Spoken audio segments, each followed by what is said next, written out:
Assalamualaikum warahmatullahi wabarakatuh. Bismillah walhamdulillah wala hawla wala quwata illa billah.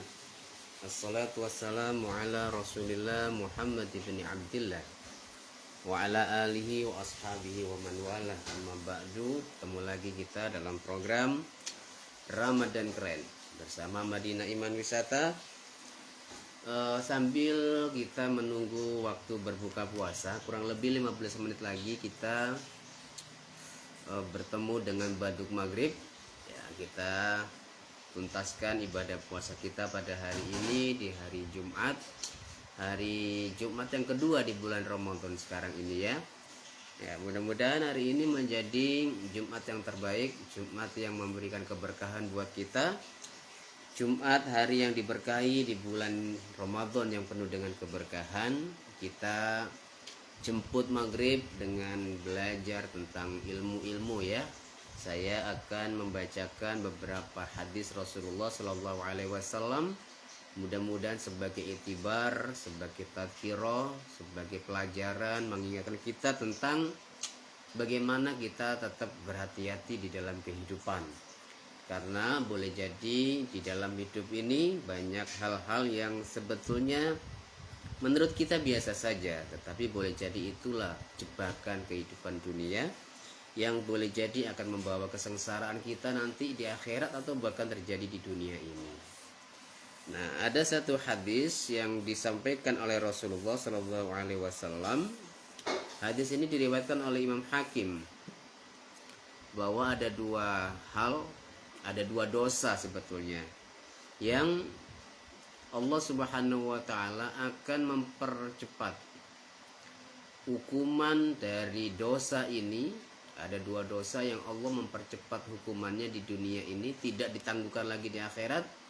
Jadi disegerakan di dunia dan juga akan dilakukan perhitungan nanti di akhirat. Selama pemilik dosa ini, pelaku dosa ini tidak bertaubat kepada Allah, tidak mengakui kesalahannya, tetap bergelimang dengan keangkara murkaannya, tetap merasa benar dan merasakan bahwa perbuatan itu ya disepelekan, dosa besar tapi dianggap bukan dosa, dilakukan begitu saja.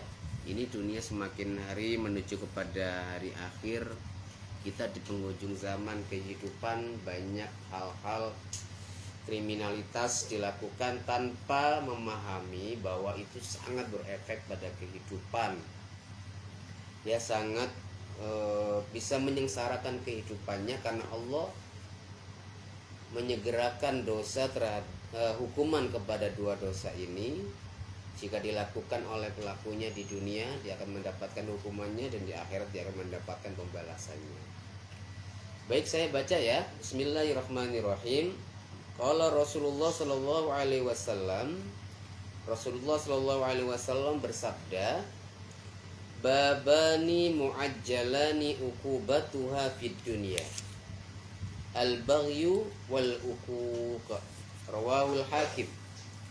Babani, ada dua pintu, muajjalani, yang pintu itu dua pintu tadi, muajjalani itu disegerakan hukumannya di dunia. Rasulullah menyebutkan dua pintu. Baban ini maksudnya adalah ada dua perbuatan yang perbuatan ini bisa membuka hukuman bagi orang tersebut, dipercepat hukumannya, balasannya dipercepat sebelum dia nanti dibangkitkan di hari akhirat. Tapi siksa azab dan juga hukuman karena perbuatan dosa dilakukan orang ini. Nah, Nabi mengistilahkan ada dua pintu. Ada dua pintu yang akan membuka hukuman Allah diberikan kepada orang yang melakukan dua dosa. Ya, fid dunya dibuka untuk apa hukumnya di dunia ini? Di dunia ini akan disegerakan pembalasannya. Apa dua perbuatan yang disebut oleh Rasulullah baban, dua pintu yang bisa mengakibatkan dibukanya pintu hukuman Allah, pembalasan Allah dipercepat di dunia. Nabi menyebutkan al-baghyu, yang pertama adalah perbuatan zina, yang kedua al-uququ, perbuatan yang apa itu namanya, menyakiti, durhaka kepada orang tua.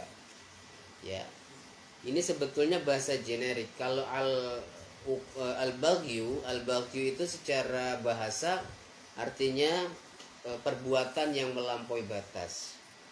Ya, bago, perbuatan yang melampaui batas-batas norma, perbuatan yang melampaui batas-batas kesopanan menurut agama dan menurut kacamata masyarakat. Nah, tetapi kata al-baghyu itu kemudian melekat pada perbuatan zina, ya, seks di luar nikah yang dilakukan oleh pelakunya tanpa hubungan pernikahan, ya, hubungan suami istri dilakukan oleh dua anak manusia tanpa akad yang sah dalam ikatan perkawinan. Nah, itu disebut dengan al-baghyu, ya, perbuatan zina, sebagaimana Rasulullah Shallallahu Alaihi Wasallam menyebutkan kata bagha ini atau al-baghyu di dalam surat Maryam ayat 20. Qalat anna yakunu li gulamu walam yamsasni basyaru walam aku baghiya. Ya, Sayyidah Maryam berkata, bagaimana akan ada bagiku orang anak laki-laki sedang tidak pernah seorang pun menyentuhku, dan aku bukanlah seorang berzina, aku bukan perempuan yang nakal. Nah, sehingga al-baghyu yang dimaksudkan dalam hadis Rasulullah ini adalah perbuatan zina. Yang kedua adalah ukuk. Ukuk itu secara gampangnya adalah durhaka kepada kedua orang tua. Yang dimaksud dengan ukuk adalah setiap perbuatan yang menyakiti hati kedua orang tua, ya, al-uququl walidaini. Kalau bahasa istilah tandingannya adalah birrul walidain. Kan ada birrul walidaini, berbakti kepada kedua orang tua. Ada juga namanya uququl walidaini, durhaka kepada kedua orang tua. Nah, ini bahaya. Ya, yang disebut dengan uquq itu adalah setiap perbuatan, setiap perilaku, baik itu ucapan maupun amal perbuatan yang itu menyebabkan menyakiti hati orang tua, itu disebut uquq. Nah, Nabi menyebutkan di sini bahwa ada dua dosa yang Allah muajjil. Allah yu'ajjilu iqabataha. Allah menyegerakan balasan dari pelaku dua dosa ini, yang dosa ini tidak ditangguhkan balasannya nanti ya di hari akhir, di hari kiamat, tapi dibuat kontan oleh Allah, dibalas di dunia. Nah, dua dosa ini yaitu al-baghyu, perbuatan zina, perilaku hubungan suami istri di luar ikatan nikah. Nanti di hari akhir, semakin zaman akhir itu semakin merajalela, orang bisa melakukan zina dengan terang-terangan, orang bisa kumpul kebo tanpa malu-malu dan lain sebagainya. Yang kedua yaitu perbuatan menyakiti hati orang tua, durhaka kepada kedua orang tua. Nah, ini bahaya, ya. Nah, bukan hanya balasan di dunia. Jadi dua dosa ini akan dibalas oleh Allah di dunia selama pelakunya masih hidup dan dia belum bertaubat, ya, pelaku zina ini belum bertaubat kepada Allah, ya, dengan taubatan nasuha. Nah, kemudian kalau pelakunya juga dia durhaka kepada kedua orang tua, dia tidak bertaubat kepada Allah dan dia tidak meminta maaf, yang meminta maaf kepada kedua orang tua yang dia pernah sakiti hatinya, ya, Allah akan mempercepat balasan dari dosa ini. Apalagi apa? Durhaka kepada kedua orang tua, menyakiti hati orang tua. Rasul Allah Subhanahu wa taala berfirman, wa qadha rabbuka alla ta'budu illa iya wa bil walidaini ihsana. Nah, perbuatan ihsan, berbaik, perilaku baik kepada kedua orang tua itu di Allah menyebutkan itu setelah perbuatan ibadah kepada Allah Subhanahu wa taala. Wa qadha rabbuka, dan Tuhanmu mewajibkan kepadamu, alla ta'budu illa iya, bahwa engkau tidak boleh beribadah, bahwa engkau tidak boleh menyembah illa iya, kecuali kepada Allah. Artinya setelah setiap orang itu melakukan syahadah bahwa dia sudah mengaku beriman, dia seorang Islam, tugasnya yang pertama adalah melakukan kebaktian. Kebaktian kepada Allah Subhanahu wa taala dengan cara apa? Dengan cara ibadah. Engkau tidak boleh menyembah, tidak boleh beribadah kecuali kepada Allah Subhanahu wa taala. Jauhi perbuatan syirik, hindari perbuatan-perbuatan yang mengagungkan kekuatan-kekuatan selain Allah.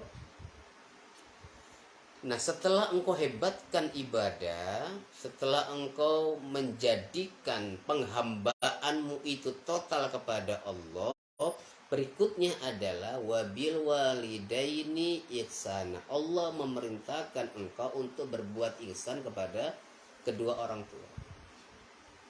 Imma yablughanna indakal kibar ahaduhuma aw kilahuma, jika orang tua itu ada bersamamu, salah satu di antara mereka, baik orang tua laki maupun orang tua perempuan, salah satu di antara keduanya, aw kilahuma, atau kedua-duanya, baik ayah kita, ibu kita yang sudah sepuh bersama kita,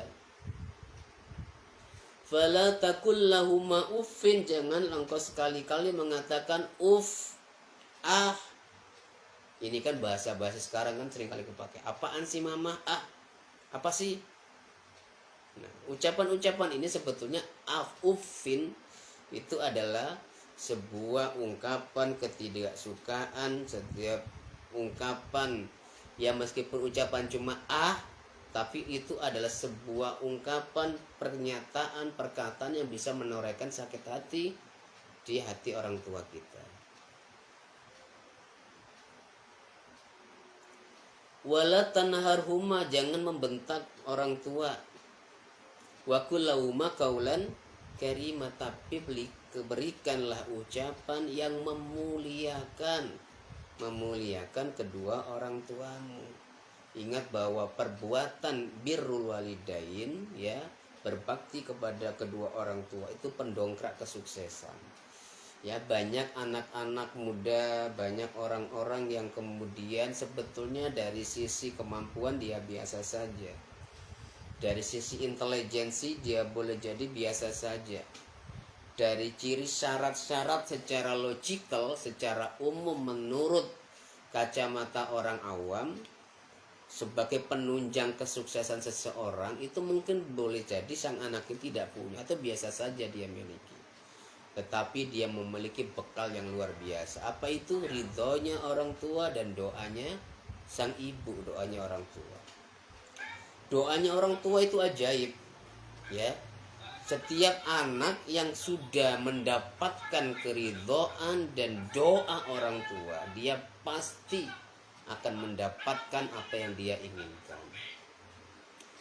Doanya orang tua itu sudah tidak terfilterisasi lagi. Apapun yang didoakan oleh orang tua, baik doa itu baik, apa doa keburukan, doanya tentang kesuksesan anaknya atau kecelakaan anaknya, itu akan mustajab, akan dikabulkan oleh Allah.